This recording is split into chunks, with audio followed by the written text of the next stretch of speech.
Hello, नमस्ते sir. नमस्ते। Sir, पिछले कुछ दिनों से मैं आपका वीडियोस देखता हूँ हाँ। इंटरव्यू वाली, जो भी पीसीएस का सिलेक्शन हुआ बच्चों का, आप इंटरव्यू लेते हैं। हम्म तो उसमें मैंने देखा कि ऐसे बहुत से विद्यार्थी हैं जिनका पहले से ही कहीं कहीं सिलेक्शन हुआ हम्म है। हम्म। ऐसी क्या बात है सर कि जो बच्चे कहीं सेलेक्ट नहीं हुए हैं, उनका इंटरव्यू भी कम है और उनका सिलेक्शन भी नहीं हो पा रहा है? तो उसके पीछे रीजन ये है कि उनके पास मोटिवेशन मिलता है, उनको किक मिलती है। और ये किक वहां से मिलती है, जैसे आपने देखा होगा, कोई चौकीदार है, कोई सिपाही है, कोई लेखपाल है। जी सर। इस तरीके के बहुत सारे जो है आजकल चयनित हो रहे हैं। जब वो अपने सीनियर के ऑफिस जाते हैं, जैसे कोई लेखपाल गया किसी एसडीएम के ऑफिस में, मीटिंग होती रहती है, वहां अपनी औकात पता चल गई उसको, और फिर उसको लगता है कि हाँ मेरी बेइज्जती हो रही है, अब मैं भी इससे बड़ा अधिकारी बन करके दिखाऊंगा। या कोई सिपाही है, उसने देखा अपने सीईओ को, डिप्टी एसपी को देखा, या किसी बड़े अधिकारी को देखा, एसपी को देखा, वहां से उसको मोटिवेशन मिला, वहां बेइज्जती होती है।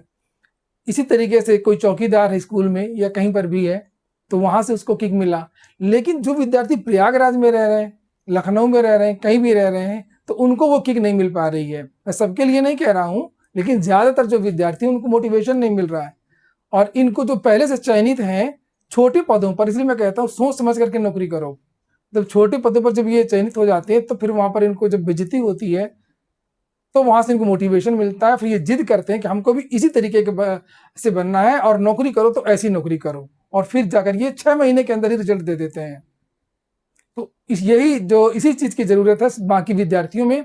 हालांकि इन विद्यार्थियों को भी मोटिवेशन मिलेगा, इनकी भी बेइज्जती होगी, लेकिन तब बेइज्जती होगी जब ये कुछ करने लायक नहीं रह जाएंगे, जब ये अपने घर चले जाएंगे, वापस चले जाएंगे, ओवर एज हो जाएंगे, तब इनकी बेइज्जती होगी, लेकिन तभी कुछ कर नहीं सकते हैं। इसीलिए कोई भी विद्यार्थी हो, वो ये सोच करके तैयारी करे कि मेरे पास यही अंतिम मौका है, यही लास्ट चांस है।